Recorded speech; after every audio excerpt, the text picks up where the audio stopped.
തസ്ബീഹ് നിസ്കാരം എന്ന് പറഞ്ഞത് പ്രത്യേക സമയമോ പ്രത്യേക കാരണമോ ഇല്ലാത്ത നിസ്കാരമാണ്.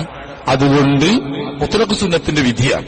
അപ്പോ കറാഹത്തായ വക്തുകളിൽ പാടില്ല. അതായത് സുബഹിസ്കരിച്ചതിന് ശേഷം സൂര്യോദിച്ച് ഒരു 7 മുഴം കാഴ്ചയിൽ വരുന്ന, അതായത് ഏകദേശം ഒരു 20 മിനിറ്റ് സൂര്യോദിച്ചിട്ട് കഴിയുന്നത് വരെ ഉള്ള സമയത്ത് നിസ്കരിക്കാൻ പാടില്ല.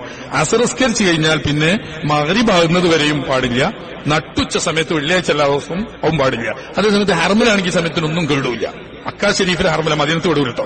മക്ക ഷെരീഫിലെ ഹർമലാണെങ്കിൽ സമയത്തൊന്നും വിരോധം. അപ്പൊ അങ്ങനെയാണ് വഖ്തിന്റെ കാര്യം.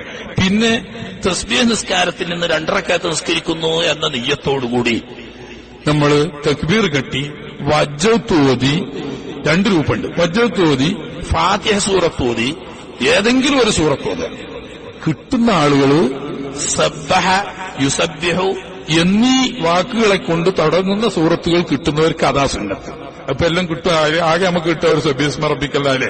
പിന്നെ വേണമെങ്കിൽ ജുമാ സൂറത്തും കിട്ടിയുന്ന ഒരു മേലെ തല പോയ സബ്ബിഹുലില്ലാഹി മാ ഫിസ് സമാവാതി കിട്ടുന്ന ഓതിക്കോളി. അങ്ങനെ 4 സൂറത്ത് തസ്ബീഹ് കൊണ്ട് തുടങ്ങുന്ന സൂറത്തുകളാണ് ഏറ്റവും നല്ലത്. അത് കിട്ടാത്തവരാണെങ്കിൽ 1-ാമത്തെ റക്അത്തിൽ ഫാത്തിഹയുടെ ശേഷം അൽഹാഖ് മുത്തക്കാസിർ ഓതിയാല്, അങ്ങനെ ചില മഹാന്മാര് ആയ പണ്ഡിതന്മാർ പറഞ്ഞിട്ടുണ്ട്. 1-ാമത്തെ ഇപ്പൊ എല്ലാവർക്കും കിട്ടുമല്ലോ, അൽഹാഖ് മുത്തക്കാസിർ സൂറത്ത്. ഞാൻ അതൊന്നും കിട്ടാത്തൊരു ഏത് സൂറത്ത് ഓതിയാലും മതി, ഒരു സൂറത്ത് ഓതണം എന്നുള്ളൂ. അങ്ങനെ ഇതിനു ശേഷം 15 വട്ടം സുബ്ഹാനല്ലാഹി വൽഹംദുലില്ലാഹി വലാ ഇലാഹ ഇല്ലല്ലാഹു അല്ലാഹു അക്ബർ എന്ന് ചെല്ല. അങ്ങനെ 15 വട്ടം ചെല്ല. എന്നിട്ട് പിന്നെ റുക്കൂയിൽ പോവുക. റുക്കൂയിൽ സുബ്ഹാന റബ്ബിയൽ അസീം വബിഹംദിഹി 3 വട്ടം ചെല്ലിയതിനു ശേഷം ഇതേ ദിക്ർ തന്നെ 10 വട്ടം ചെല്ല. പിന്നെ ഇത്തിദാലിൽ സമയല്ലാഹു ലിമൻ ഹമിദ റബ്ബനാ ലക്കൽ ഹംദു മിനൽ സമാവാതി വമിനൽ അർദി വമിൻ മാ ശിഅത മിൻ ഷൈഇൻ ബഅദ് എന്ന ദിക്ർ ചെല്ലിയതിനു ശേഷം 10 വട്ടം സുബ്ഹാനല്ലാഹി വൽഹംദുലില്ലാഹി ലാ ഇലാഹ ഇല്ലല്ലാഹു അല്ലാഹു അക്ബർ എന്നില്ല. പിന്നെ സുജൂദിൽ സാധാരണ ചെല്ലുന്ന സുബ്ഹാന റബ്ബിയൽ അഅല ബിഹംദിഹി 3 വട്ടം ചെല്ലിയതിനു ശേഷം 10 വട്ടം അത് വീണ്ടും ചെല്ലുക. ഇടയിലിരുത്തത്തിലും തന്നെ സാധാരണ നമ്മൾ ചെല്ലുന്ന റബ്ബി ഗഫിർലി വർഹംനി വജ്ബർനി എന്നത് ചെല്ലിയതിനു ശേഷം 10 വട്ടം ചെല്ലുക. പിന്നെ 2-ാമത്തെ സുജൂദിലും ഇതുപോലെ തന്നെ സുബ്ഹാന റബ്ബിയൽ അഅല ചെല്ലിയതിനു ശേഷം 10 വട്ടം ചെല്ലുക. പിന്നെ ഇസ്തിറാഹത്തിന് ഒരു ഇരുത്തുണ്ടല്ലോ, അവിടുന്ന് നൃത്തത്തിക്ക് നേരെ പോകാതെ ഇരുന്ന്, ആ ഇരുത്തത്തിൽ പിന്നെ പ്രത്യേക ദിക്റില്ലാത്തതുകൊണ്ട് ഇരുന്നാടെ തന്നെ എന്താക്കുക 10 വട്ടം ചെല്ലുക. അത് കഴിഞ്ഞിട്ട് പിന്നെ അല്ലാഹു അക്ബർ എന്ന് ചെല്ലണ്ട. കാരണം സുജൂദിൽ നിന്നിട്ട് ഇരുത്തത്തിലേക്ക് വരുമ്പോൾ അല്ലാഹു അക്ബർ എന്ന് ചെല്ലിയത് കൊണ്ട് പിന്നെ ഇനി നൃത്തത്തിക്ക് പോവുകയാണ്, എഴുന്നേറ്റാൽ മതി. എന്നാ സാലിമാവ് പറഞ്ഞാൽ അപ്പുറം തക്ബീർ ചെല്ലാം ആട്ടെ. അങ്ങനെ ഒരു റക്അത്തിൽ ഇപ്പൊ 75 വട്ടായി. 2-ാമത്തെ റക്അത്തിലും അങ്ങനെ. 2-ാമത്തെ റക്അത്തിൽ ഇതുപോലെ ചെല്ലുമ്പോൾ പിന്നെ അവിടെ ഇസ്തിറാഹത്തിന്റെ ചെല്ലല്ലോ, അത്തയ്യാത്തല്ലേ. അത്തയ്യാത്ത് ഓതുന്നതിന് മുമ്പ് അത്തടഞ്ഞില്ല. എന്നിട്ട് അത്തയ്യാത്ത് ഓതി സലാം വീട്ടുക. എന്നിട്ട് 2-ാമത്തെ റക്അത്ത്. അപ്പൊ 2 റക്അത്തിൽ അലം മറ്റേ വൽ അസ്രി ഓതുക. 1-ാമത്തിൽ അൽഹാഖ് മുത്തക്കാസിർ, അതിന്റെ തൊട്ടടുത്തുള്ള വൽ അസ്രി 2 റക്അത്തിൽ ഓതുക. പിന്നെ അടുത്ത് വീണ്ടും തസ്ബീഹ് നിസ്കാരത്തിൽ നിന്ന് 2 റക്അത്ത് നിസ്കരിക്കുന്ന നിയ്യത്തോടുകൂടി തക്ബീർ കെട്ടി വജ്ജത്ത് ഓതി ഫാത്തിഹ ഓതി പറഞ്ഞേക്ക് ഖുൽ യാ അയ്യുൽ കാഫിറൂൻ ഓതുക. എന്നിട്ട് 15 വട്ടം തസ്ബീഹ് ഇല്ല. പിന്നെ നേരത്തെ പറഞ്ഞേക്ക് തന്നെ റുക്കൂയിൽ 10, ഇഅ്തിദാലിൽ 10, 1-ാമത്തെ സുജൂദിൽ 10, ഇടയിലെ ഇരുത്തത്തിൽ 10, 2-ാമത്തെ സുജൂദിൽ 10, സലാത്തിന്റെ ഇരുത്തത്തിൽ 10, അങ്ങനെ 75. ഇങ്ങനെ 2-ാമത്തെ റക്അത്തിൽ വീണ്ടും സലാം വിടുക. അങ്ങനെ 75 300 തസ്ബീഹാവും. ഒരു നിസ്കാരത്തിൽ 300 തസ്ബീഹാവും. ഈ ഇടയ്ക്ക് മറന്നുപോയി ഏതെങ്കിലും ഒരു സ്ഥലത്ത്, ഉദാഹരണം റുക്കൂയിൽ ഓർമ്മയില്ലാതെ സമയം എന്ന് പറഞ്ഞു പോയി, സുബ്ഹാന റബ്ബിയൽ അസീം ബിഹംദിഹി സുബ്ഹാന റബ്ബിയൽ അസീം ബിഹംദിഹി സുബ്ഹാന റബ്ബിയൽ അസീം ബിഹംദിഹി സമിഅല്ലാഹു ലിമൻ ഹമിദഹു. അപ്പൊ ആ 10 പോയല്ലോ. ആ 10 ഇഅ്തിദാലിൽ സാധാരണ ഇഅ്തിദാലിന്റെ 10 തന്നെ ചെല്ലാൻ പാടുള്ളൂ, മറ്റേ അവിടെ ചെല്ലാൻ പാടില്ല. തിരിച്ചു റുക്കൂക്ക് പോകാനും പറ്റൂല. പിന്നെന്താക്കുക, സുജൂദ് പോകുക. സുജൂദ് പോയിട്ട് സുബ്ഹാന റബ്ബിയൽ അഅല പറഞ്ഞിട്ട് റുക്കൂയിൽ മറന്ന 10 ആദ്യം ചെല്ലുക. പിന്നെ സുജൂദത്തെ 10, അപ്പൊ 20 അവിടെ വെച്ചില്ല. ഇനി ഇഅ്തിദാലിൽ മറന്നാലും അങ്ങനെ തന്നെ. ഇഅ്തിദാലത്തെ മറന്നിട്ടുണ്ടെങ്കിൽ അത് എവിടെ ചെല്ലുക, സുജൂദ് ചെല്ല. അതുപോലെ തന്നെ നൃത്തത്തെ മറന്നാലോ റുക്കൂയിൽ ചെല്ല. റുക്കൂയിൽ എത്തിയതിനു ശേഷം ഓർമ്മ വന്നത് എന്നാ പിന്നെ എന്താക്കുക, ആ 15 ആദ്യം ചെല്ല, എന്നിട്ട് പിന്നെ 10 ചെല്ല. അങ്ങനെ 25 റുക്കൂയിൽ ചെല്ല. കാരണം നൃത്തവും റുക്കൂവും സുജൂദും നീണ്ട ഫർളുകളാണ്. മറ്റൊരു നഷ്ടപ്പെട്ടാൽ അടുത്ത നീണ്ട ഫർള് പറ്റും. ഇടയിലിരുത്തവും അതുപോലെ തന്നെ ഇഅ്തിദാലും ദീർഘമില്ലാത്ത ഫർളുകൾ, അവിടെ നീട്ടാൻ പാടില്ല. അത് അവിടുത്തെ തന്നെ എല്ലാം പാടുള്ളൂ. മറ്റോടത്ത് മറന്നാൽ അവിടെ ചെല്ലാതെ അതിന്റെ അടുത്തേക്ക്. അങ്ങനെ ഒരു റക്അത്തിൽ 75 തസ്ബീഹ് ചെല്ലണം. സുബ്ഹാനല്ലാഹി അൽഹംദുലില്ലാഹി ലാ ഇലാഹ ഇല്ലല്ലാഹു അല്ലാഹു അക്ബർ. അങ്ങനെ 4 റക്അത്തിനു കൂടിയായിട്ട് 300 തസ്ബീഹ് ഇടും. ഇതാണ് ഇപ്പൊ ഇതിന്റെ ഒരു രൂപം. ഇനി മറ്റൊരു രൂപമുണ്ട്.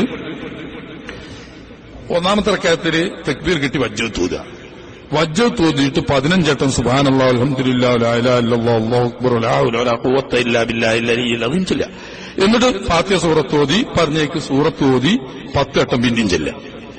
പിന്നെ റുക്കൂയിൽ 10, ഇഅ്തിദാലിൽ 10, സുജൂദിൽ 10, ഇടയിലിരുത്തത്തിൽ 10, 2-ാമത്തെ സുജൂദിൽ 10, ഇസ്തിറാഹത്തിന്റെ ഇരുത്തത്തിലില്ല. കാരണം നൃത്തത്തിൽ 15 10 25 ആയില്ലേ. ഇസ്തിറാഹത്തിന്റെ ഇരുത്തത്തിൽ ചെല്ലാതെ അടുത്ത റക്അത്തിലേക്ക് പോവുക. അടുത്ത റക്അത്തിലും ഇതുപോലെ ചെന്നാട് പിന്നെ അവിടെ വജ്ജത്തില്ലല്ലോ, നിന്ന് ഫാത്തിഹ ഓതുന്നതിന് മുമ്പ് 15 ഇല്ല, ഫാത്തിഹ ഓതുക, സൂറത്ത് ഓതുക, അതിന് ശേഷം 10 ഇല്ല. അപ്പൊ നൃത്തത്തിൽ ഇങ്ങനെ 2 രൂപമുണ്ട്. ഈ 2 രൂപത്തിലും നിസ്കരിക്കാം. ഇനി തന്നെയല്ല, ചിലപ്പോ ഇങ്ങനെയും ചിലപ്പോ അങ്ങനെയാ. കാരണം എന്താന്ന് വെച്ചാല് 13 തരീഖിലൂടെ ഈ ഹദീസ് റിവായത്ത് ചെയ്യപ്പെട്ടിട്ടുണ്ട്. ഹദീസിനെ പറ്റി ചിലർക്ക് അഭിപ്രായ വ്യത്യാസമുണ്ട്. ഇത് തസ്ബീഹ് നിസ്കാരം സ്ഥിരപ്പെട്ടിട്ടില്ല, അതുകൊണ്ട് അത് ബിദ്അത്താണ് എന്നൊക്കെ പറഞ്ഞവരുണ്ട്. പക്ഷേ മഹാന്മാരായിരിക്കുന്ന ഇമ്മത്ത് അതിന്റെ വ്യക്തമായ പരമ്പരയോടുകൂടി 13 പരമ്പരകളിലൂടെ ഈ ഹദീസിനുള്ള ഏറ്റവും വലിയ പ്രത്യേകത തസ്ബീഹ് നിസ്കാരം അഹ്ലു ബൈത്തിന്റെ നിസ്കാരമാവുന്നു. ഈ 13 പരമ്പരകളിൽ വന്നത് 12 അഹ്ലു ബൈത്ത് റിവായത്ത് ചെയ്ത് റിവായത്തിന് തൊട്ട ഒറ്റ ഒന്നാണ് ഒരു അൻസാരി എന്ന് പറഞ്ഞ അൻസാരിന്റെ പേരും പറഞ്ഞിട്ടില്ല. ജാബിർ ബിൻ അബ്ദുല്ലാഹി റളിയല്ലാഹു അൻഹു ആണ് എന്നൊരു അഭിപ്രായം ഉണ്ട് എന്നല്ലാതെ റജുലുൻ മിനൽ അൻസാർ എന്ന് പറഞ്ഞിട്ടാണ്. അല്ലാത്ത ബാക്കി എല്ലാ ത്വരീഖും അഹ്ലു ബൈത്ത് അബ്ബാസ് റളിയല്ലാഹു തആല അൻഹു, അബ്ദുല്ലാഹി ബിൻ അബ്ബാസ് റളിയല്ലാഹു അൻഹു, അതുപോലെ തന്നെ അബ്ദുല്ലാഹി ബിൻ ജാഫർ റളിയല്ലാഹു തആല അൻഹു, ഉമ്മു ഐമൻ റളിയല്ലാഹു തആല അൻഹ തുടങ്ങിയിട്ട് ഉമ്മു സലമ റളിയല്ലാഹു തആല അൻഹ, അങ്ങനെ അഹ്ലു ബൈത്ത് മാത്രമാണ് ഈ ഹദീസിന്റെ പരമ്പര. അപ്പൊ അഹ്ലു ബൈത്ത് അബ്ബാസ് റളിയല്ലാഹു അൻഹുവിനെ പ്രത്യേകം വിളിച്ചുകൊണ്ട് അതിൽ സ്വന്തം തന്നെ ഹദീസ് സഹീഹ് അല്ലെങ്കിൽ ഹസനിന്റെ പദവി എത്തിയിട്ടുണ്ടെന്നും ഇത്രയും നീണ്ട പരമ്പരകൾ ഇതിനുള്ളത് കൊണ്ട് സഹീഹുൽ ഗൈരിഹി എന്ന പദവിയായതുകൊണ്ട് എവിടെയും തെളിവിനുദ്ധരിക്കാൻ പറ്റുന്ന സ്ഥിരപ്പെട്ടതാണ് എന്നാണ് ഇതിനെപ്പറ്റി പഠനം നടത്തിയ ഇമാമിയങ്ങളായ പണ്ഡിതന്മാരൊക്കെ പറഞ്ഞത്. അപ്പൊ അത് നമ്മളിൽ സംശയിക്കേണ്ട ഒരു ആവശ്യമില്ല. അതിൽപ്പെട്ട അബ്ദുല്ലാഹി ബിൻ ജഅഫർ റളിയല്ലാഹു തആല അൻഹുവിൽ നിന്നുള്ള റിവായത്തിലാണ് ഈ പറഞ്ഞ രണ്ടാമത്തെ രൂപമുള്ളത്. ഇങ്ങനെ ആദ്യം 15 ഇല്ല ഫാത്തിഹയുടെ മുമ്പ്, എന്നിട്ട് പിന്നെ സൂറത്ത് ഓതിയിട്ട് റുക്കുവിന്റെ മുമ്പ് 10 ഇല്ല, അങ്ങനെ 15ഉം 10ഉം. അപ്പൊ അതനുസരിച്ച് എവിടെ ഉണ്ടാവില്ല, ഇസ്തിറാഹത്തിന്റെ ഇരുത്തത്തിൽ തസ്ബീഹ് ഉണ്ടാവില്ല. ഈ രൂപം ആ രൂപത്തിന്റെ റിവായത്തിലുമാണ് ഇത് ലാ ഹൗല വലാ ഖുവത ഇല്ലാ ബില്ലാഹിൽ അലിയിൽ അദീം എന്ന്. ബാക്കി റിവായത്തുകളിലൊക്കെ സുബ്ഹാനല്ലാഹി വൽഹംദുലില്ലാഹി വലാ ഇലാഹ ഇല്ലല്ലാഹു അല്ലാഹു അക്ബർ എന്നേ ഉള്ളൂ. അപ്പൊ 2 റിവായത്തിന്റെ അതുകൊണ്ടാണ് ചിലപ്പോ അങ്ങനെയും ചെല്ലാ ചിലപ്പോ ഇങ്ങനെയും ചെല്ലാന്ന് പറയുന്നത്. ഗസാലി ഇമാം റളിയല്ലാഹു തആല അൻഹു പറഞ്ഞത് ഇങ്ങനെ തന്നെയാണ്, സുബ്ഹാനല്ലാഹി വൽഹംദുലില്ലാഹി ലാ ഇലാഹ ഇല്ലല്ലാഹു അല്ലാഹു അക്ബർ വലാ ഹൗല വലാ ഖുവത ഇല്ലാ ബില്ലാഹിൽ അലിയിൽ അദീം എന്ന് തന്നെയാണ്. അത് പറയാൻ കാരണം ഇമാം സുബൈദി ഈ ഹിയന്റെ ശറയിൽ ഈ ഹദീസിന്റെ എല്ലാ പരമ്പരകളും അതിന്റെ വ്യത്യസ്ത തുറക്കുകളിലൂടെ ഉദ്ധരിച്ച് അതിന്റെ ബലാബലങ്ങളൊക്കെ പറഞ്ഞതിന് ശേഷം പറഞ്ഞു ഇങ്ങനെ ഈ പറയുന്ന അബ്ദുല്ലാഹി ബിൻ ജഅഫർ റളിയല്ലാഹു തആല അൻഹുവിന്റെ റിവായത്താണ് ഈ പറഞ്ഞ രണ്ടാമത്തെ രൂപം. അബ്ദുല്ലാഹി ബിൻ മുബാറക് റളിയല്ലാഹു തആല അൻഹു ഈ റിവായത്തനുസരിച്ചായിരുന്നു അമൽ ചെയ്തിരുന്നത്. ഇമാമിങ്ങളിൽപ്പെട്ട അബൂ ഹനീഫ റളിയല്ലാഹു തആല അൻഹുവിന്റെയൊക്കെ സമശീർഷനായ മുജ്തഹിദായ ഇമാമിങ്ങളിൽപ്പെട്ട വലിയ മഹാനാണ് അബ്ദുല്ലാഹി ബിൻ മുബാറക് റളിയല്ലാഹു തആല അൻഹു. അദ്ദേഹം അമൽ ചെയ്തിരുന്നത് ഈ രണ്ടാമത്തെ അബ്ദുല്ലാഹി ബിൻ ജഅഫർ റളിയല്ലാഹു തആല അൻഹുവിന്റെ ഈ റിവായത്തനുസരിച്ച്. അപ്പോ നമ്മൾ ഇമാമിങ്ങൾ പറയുന്ന രണ്ടും അമൽ ചെയ്യാം. അതുകൊണ്ട് ചിലപ്പം സമയം കുറവ് തോന്നുകയാണെങ്കിൽ ലാ ഹൗല വലാ ഖുവത ഇല്ലാ ബില്ലാഹ് ഒഴിച്ചുകെട്ട് സുബ്ഹാനല്ലാഹി വൽഹംദുലില്ലാഹി ലാ ഇലാഹ ഇല്ലല്ലാഹു അല്ലാഹു അക്ബർ എന്നത് മാത്രം ചെല്ല. സമയമൊക്കെ ഉണ്ടാവുമ്പോൾ സുബ്ഹാനല്ലാഹി വൽഹംദുലില്ലാഹി ലാ ഇലാഹ ഇല്ലല്ലാഹു അല്ലാഹു അക്ബർ ലാ ഹൗല വലാ ഖുവത ഇല്ലാ ബില്ലാഹിൽ അലിയിൽ അദീം മുഴുവനായിട്ട് ചെല്ല. അങ്ങനെ ചെല്ലുമ്പോൾ തന്നെ 2 രീതിയിൽ നിസ്കരിക്കാം. ചിലര് 2 ഇല്ലാലും 2 രീതിയിൽ നിസ്കരിക്കാം. 25 വട്ടം നൃത്തത്തിൽ ചൊല്ലിയിട്ട് ഇസ്തിറാഹത്തിന്റെ നൃത്തത്തിൽ ഒഴിവാക്കിയിട്ടും അല്ല 15 വട്ടം നൃത്തത്തിൽ ചൊല്ലിയിട്ട് ഇസ്തിറാഹത്തിൽ 10 ചൊല്ലിയിട്ട് അങ്ങനെയാകാം. ചുരുക്കി പറഞ്ഞാൽ മൊത്തം 300 തസ്ബീഹ് വരണം, ഓരോ റക്അത്തിലും 75 വീതവും വരണം.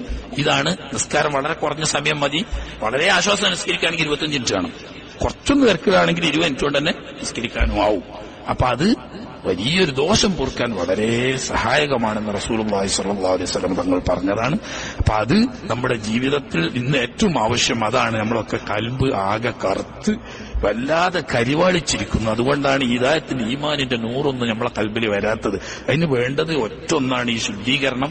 കൽബ് ശുദ്ധിയാക്കാൻ വേണ്ട തൗബയും ഇസ്തിഗ്ഫാറും. അതിന് ഏറ്റവും സഹായകമാവുന്ന തസ്ബീഹ് നിസ്കാരം കഴിയുമെങ്കിൽ ദിവസവും ഒരിക്കലെങ്കിലും നിസ്കരിക്കുക. അത് സാധിക്കാത്തവർ ആഴ്ചയിൽ എല്ലാ വെള്ളിയാഴ്ചയും നിസ്കരിക്കുക. അതൊന്നും സാധിക്കാത്തവർ മാസത്തിൽ ഒരിക്കലെങ്കിലും നിസ്കരിക്കുക. അതില്ലാത്തവർ റമളാൻ മാസത്തിലെങ്കിലും നിസ്കരിക്കും. ഇങ്ങനെ അത് നമ്മുടെ ദോഷം പൊറപ്പിക്കും. അള്ളാഹുവിലേക്ക് അടുപ്പിക്കാൻ ചുരുങ്ങിയത് അള്ളാഹുവിനെ കാണാൻ സദുദ്ദേശത്തോടുകൂടി ഇഖ്ലാസോടുകൂടി തഹജ്ജുദ് നിസ്കരിക്കാൻ ശ്രമിക്കുക. അള്ളാഹു സുബ്ഹാനഹു വ തആല നമ്മുടെ ജീവിതത്തിൽ വന്നുപോയ തെറ്റുകുറ്റങ്ങൾ വിട്ടുപുറത്ത് മാപ്പാക്കി തരുമാറാകട്ടെ. അവനിലേക്ക് അടുക്കാൻ ആവശ്യമാവുന്ന സ്വാലിഹ് അമലുകൾ വർദ്ധിപ്പിക്കാനുള്ള തൗഫീഖ് തന്നവൻ നമ്മെ അനുഗ്രഹിക്കുമാറാകട്ടെ.